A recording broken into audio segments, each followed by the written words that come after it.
जय हिंद दोस्तों, मैं नवीन शर्मा आप सभी का स्वागत करता हूं। आशा करता हूं आप सब एकदम अच्छे हैं, एकदम बेहतरीन हैं। एक बार सारे प्यारे दोस्त बताएंगे आप सब कैसे हैं। उम्मीद करेंगे बहुत अच्छे होंगे, बहुत बेहतरीन होंगे। और साथ ही आज का जो ये हमारा सेशन है, जिसको हम एक 10 मिनट का सेशन रखने जा रहे हैं, तो इस 10 मिनट के सेशन में हम बात करने वाले हैं हमारी कल से जो कक्षाएं शुरू हो रही हैं। क्योंकि जब क्लासेज स्टार्ट हो जाती हैं तो आप सब लोगों के बहुत सारे डाउट होते हैं और आप क्लास पर ध्यान न लगा करके मतलब उन अपने डाउट्स को हमेशा पूछते रहते हैं, उनमें इंडल्ज रहते हैं। तो आपको वो डाउट ना रहे और कल की होने वाली क्लासेज को आप बहुत एकदम से अनुकूल वातावरण के साथ में, जैसे कि मानसून भी अब आ चुका है, आपके यहाँ भी आ चुका होगा।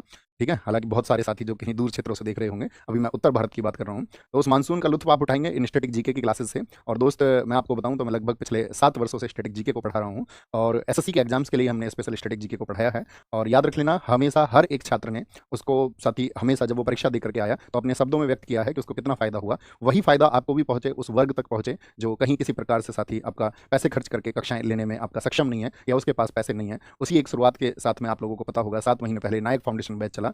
और एक बार थम्स अप करके बताना कि नायक फाउंडेशन बैच से जिन लोगों को फायदा पहुंचा, वो सभी एक बार अपना थम्स रेज करके मुझे बताना, ताकि मुझ तक वो ऊर्जा पहुंचे कि हमने जो सोचा था कि हम उस वर्ग तक एक फायदा पहुंचा पाएंगे। क्योंकि कई विषय नायक फाउंडेशन बैच में, जैसे कि आपका पॉलिटी कंप्लीट हो चुका, इकोनॉमिक्स कंप्लीट हो चुका, ज्योग्राफी कंप्लीट हो चुका। ठीक है, और साथ में ही आपका एक विषय है जो कि आपके अगले मंडे से शुरू होने जाएगा, वो साइंस है। नेक्स्ट मंडे से हम साइंस को इसमें शुरू करने जा रहे हैं और टाइमिंग हम आपको कल की कक्षा में उसका बता देंगे। ठीक है, तो आज हम बात करने वाले हैं कि कल से हम स्टैटिक जीके को कैसे पढ़ने वाले हैं। तो उसके लिए आपको पता होना चाहिए जिस विषय को आप पढ़ने वाले हैं उसका एग्जाम्स में वेटेज कितना रहता है। तो सबसे पहले आप जिस किसी भी एग्जाम की प्रिपरेशन कर रहे हैं, हो सकता है आप किसी एक एग्जाम का प्रिपरेशन कर रहे हो सकता है आप एक से ज्यादा एग्जाम का प्रिपरेशन कर रहे हो, तो आप देखना आपके टारगेट पर कौन कौन से एग्जाम है और एक बार लिखना मी, मैं इस एग्जाम को दूंगा। तो कमेंट सेक्शन में मी लिखना, ताकि हमको पता चलेगा कि हम जिन एग्जाम्स को कंसीडर कर रहे हैं, क्योंकि एसएससी के सभी एग्जाम्स को हम ज्यादातर इसमें कंसीडर कर रहे हैं, तो क्या वेटेज रहता है वो एक बार आप देखेंगे। यहाँ पर सबसे पहले सीजीएल टायर 1 और टायर 2, तो ये लगभग वेटेज है, एक आध क्वेश्चन आगे पीछे किसी शिफ्ट में हो सकता है, बाकी औसत यही रहा है पिछले 2 से 3 वर्षों में। तो यहाँ पर हमको सिर्फ फोकस करना है आपका किस पर, स्टैटिक जीके पर, जहाँ पर हम मार्क करेंगे कि टोटल 25 क्वेश्चन पूछे जाएंगे टीयर 1 में आपका। और उस टीयर 1 में आपका स्टैटिक जीके का 5 से 6 क्वेश्चन पूछा जाता है। टीयर 2 में स्टैटिक जीके का जो वेटेज है वो साथ ही घट जाता है, कम हो जाता है। ओके, जो 3 क्वेश्चन रह जाता है। सीएचएसएल टीयर 1 की अगर हम बात करते हैं तो यहाँ पर भी 5 से 6 क्वेश्चन हो सकता है, किसी शिफ्ट में वो 7 पूछे जाएं, किसी में वो 5 भी पूछे जा सकते हैं। टोटल 25 क्वेश्चन में से ये वेटेज रहता है। और आपका आप देखोगे सीएचएसएल मेंस में स्टैटिक जीके का वेटेज कम हो जाता है, क्योंकि साथ ही ऐसा ना हो कि आप प्रीलिम्स को जब पास कर लें और फिर मेंस का प्रिपरेशन करते टाइम आप स्टैटिक जीके को बहुत समय दे रहे हो, तो ऐसा नहीं करना है, इसीलिए हम आपको गाइड कर रहे हैं। सीपीओ की अगर हम बात करते हैं, सीपीओ आप जानते हो सिर्फ प्रीलिम्स में जीएस पूछी जाती है, और से आपका जो प्रीलिम्स होगा उसमें टोटल 50 क्वेश्चन पूछा जाता है जीएस का, जिसमें स्टैटिक जीके का वेटेज रहता है 13 से 14 क्वेश्चन, जो कि एक बहुत बड़ा वेटेज है। एमटीएस की अगर हम बात करें, आपका टोटल 25 क्वेश्चन में से स्टैटिक जीके का 10 to 11 क्वेश्चन पूछा जाता है, जो कि अपने आप में बहुत बड़ा वेटेज है। दिल्ली पुलिस कांस्टेबल, क्योंकि एसएससी ही दिल्ली पुलिस को कराती है, टोटल 50 क्वेश्चन यहाँ भी जीएस के पूछे जाते हैं, एक ही एग्जाम यहाँ पर होता है और स्टैटिक जीके का सबसे ज्यादा वेटेज होता है। इवन किसी किसी शिफ्ट में तो 20 से 22 क्वेश्चन तक पिछले 2 वर्षों में स्टैटिक जीके के पूछे गए हैं। ओके, स्टैटिक जीके के पूछे गए हैं। एसएससी स्टैनो की बात करते हैं, टोटल 50 क्वेश्चन में से स्टैटिक जीके का लगभग 1/3 वेटेज रहता है। तो आप समझ पा रहे हैं, यानी कि आप देखोगे सभी एग्जाम्स में, अगर हम बात करें सिर्फ सीडीएस या फिर आपका कमीशन के एग्जाम्स को छोड़ दें, तो सिर्फ वहां पर ही स्टैटिक जीके का वेटेज कम रहता है। बाकी सभी वनडे एग्जाम्स में, या फिर हम बात करें स्पेशली एसएससी की हम बात करें, तो वहां सबसे ज्यादा जो वेटेज रहता है दोस्त, वो स्टैटिक जीके का रहता है, स्टैटिक जीके का रहेगा। एसएससी जेई टोटल 50 क्वेश्चन पूछा जाता है, यहाँ पर भी स्टैटिक जीके का 7 to 10 क्वेश्चन पूछा जाता है। अब बाकी सब्जेक्ट का वेटेज भी देख सकते हैं, ताकि आप अपनी तैयारी में उस सब्जेक्ट को उतना ही महत्व दें। तो बाद में आप सारे सब्जेक्ट का अपने लिए, आप जिस एग्जाम की प्रिपरेशन कर रहे हैं, तो आप उसी आधार पर समय दिया करो विषय को, कि जिस आधार पर प्रश्न पूछे जाते रहे हैं। एसएससी जीडी की अगर हम बात करते हैं आपका, तो एसएससी जीडी में साथ ही आपका टोटल 20 क्वेश्चन होंगे, और उसमें से स्टैटिक जीके आप देखिए यहाँ पर भी 1/3 रेशियो है। यानी मोटे तौर पर आप कह सकते हैं एसएससी के सभी एग्जाम्स में 1/3 जो पार्ट रहता है वो तो सिर्फ और सिर्फ स्टैटिक जीके ही रहता है। ठीक है, जीडी के बाद में यूपीएसआई की हम बात करेंगे, क्योंकि यूपीएसआई में साथ ही हम आपको ये पॉलिटी कवर करा चुके हैं पहले ही, जो साथ ही यूपीएसआई देंगे। तो पॉलिटी क्योंकि 16 क्वेश्चन पूछा जाता है और 8 क्वेश्चन तक आप जानते हैं वहाँ पर बेसिक लॉ पूछा जाता है, तो 24 क्वेश्चन का तो आपका पॉलिटी और आपका बेसिक लॉ ही हो जाता है। तो बाकी 16 में सारी जीएस पूछी जाती है, और सारी जीएस में जो स्टैटिक का पार्ट होता है वो सोशल साइट और साइबर क्राइम के साथ में होता है। ठीक है, तो जब आपका यूपी का एग्जाम्स होगा, तो हम आपको मेन चैनल पर जो यूपी पुलिस के लिए डेडिकेटेड आपका कुछ भी आपका सिलेबस के पॉइंट्स है, चाहे जीएसटी हो, चाहे विमुद्रीकरण हो आपका, चाहे सोशल साइट्स नेटवर्किंग हो, तो वो जितने भी स्पेशल टॉपिक्स हैं, क्योंकि कुछ तो यहाँ पर कवर हो जाएंगे, कुछ हम उधर करा देंगे। ओके, तो हम सब करें, कोई इशू नहीं है जी, कर लेंगे।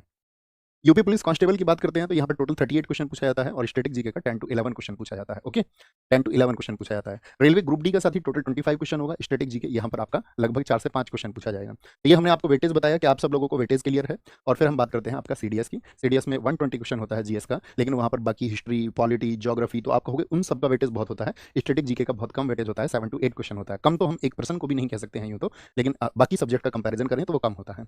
एक बार थम्स अप करके मुझे बताइए, जो वेटेज मैं आपको दिखाना चाह रहा था, तो आपने इसको अपनी कॉपी पर नोट किया। अच्छा, मैं सीजीएल देने वाला हूँ, मैं सीएचएसएल देने वाला हूँ, और आपने एक स्क्रीनशॉट ले लिया होगा, अगर नहीं लिया है तो वीडियो के बाद में ले लेना। ठीक है, और हम इस पीडीएफ को आपका आपके टेलीग्राम चैनल पर भी शेयर कर देंगे। टेलीग्राम चैनल, भानु भाई एक बार लिंक लगा देंगे। तो जो टेलीग्राम चैनल है साथी, इस पर हम आपको आज टेलीग्राम चैनल की बहुत उपयोगिता होने वाली है। वीडियो के बाद में आपको पिन मिल जाएगा टेलीग्राम चैनल, तो इसको जरूर ज्वाइन करना। अभी हम बताएंगे इसको जरूर ज्वाइन करना क्यों है, वाई इस अगली हमारी कक्षाओं में क्या बहुत महत्वपूर्ण होगा, क्योंकि हम चीज़ों को आपके लिए बहुत सरल करना चाहते हैं। और सरल कैसे करेंगे, तो वो पहले हम आपको बता दें कि सबसे पहले हम आपको लेके जाएंगे नायक फाउंडेशन बैच हम चल रहे थे, और नायक फाउंडेशन बैच में आज हम बात कर रहे हैं स्टैटिक जी के। तो मुझे बताइए सबसे पहले तो कक्षाएं कब से शुरू होने वाली हैं। सबको डेट पता होना चाहिए, हम पिछले कई दिनों से आपको डेट बता रहे थे। तो कक्षाएं जो हमारी शुरू हैं वो 1 जुलाई यानी कि कल से शुरू होंगी। 1 जुलाई से कहाँ पर क्लासेस हमारी होंगी, 1 जुलाई से, 1 जुलाई से हमारी जो क्लासेस हैं वो स्टार्ट होने वाली हैं। क्लासेस स्टार्ट होने वाली हैं, और ये कहाँ पर होंगी, चैनल यही होगा जहाँ पर आप इस वीडियो को देख रहे हैं। RWA SSC एग्जाम्स पर ये होंगी, ठीक है। टाइम क्या रहेगा, टाइम बताइए एक बार। जो टाइमिंग है साथी वो रहने वाली है हमारा, टाइमिंग हमारी रहने वाली है 1 PM से। क्लासेस का आपका शेड्यूल क्या रहेगा हमारा, ये क्लासेस होंगी मंडे टू फ्राइडे, इस तरह होंगी, मंडे टू फ्राइडे क्लास होंगी, ठीक है।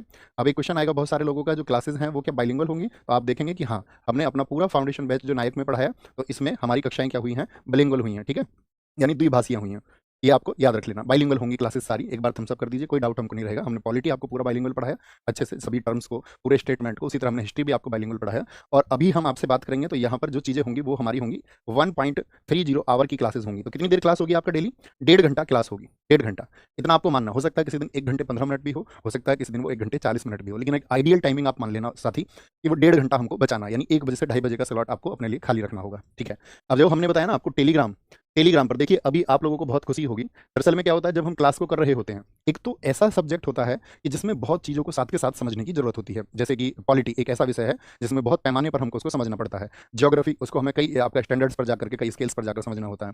लेकिन स्टैटिक जीके में उस तरह की चीज़ें नहीं होती है कि आपको बहुत समझना पड़े। स्टैटिक जीके में सिर्फ और सिर्फ एक वर्ड चलता है साथी, और वो जर्नल और सत्य वर्ड भी है कि आप चीज़ों को कितना रट सकते हैं, यानी आप चीज़ों का रिवीजन कितनी बार कर सकते हैं, या फिर आप उसमें अपना कितनी ट्रिक्स लगा सकते हैं। ट्रिक्स, ट्रिक्स के लिए मैं आपको विश्वास दिलाता हूँ कि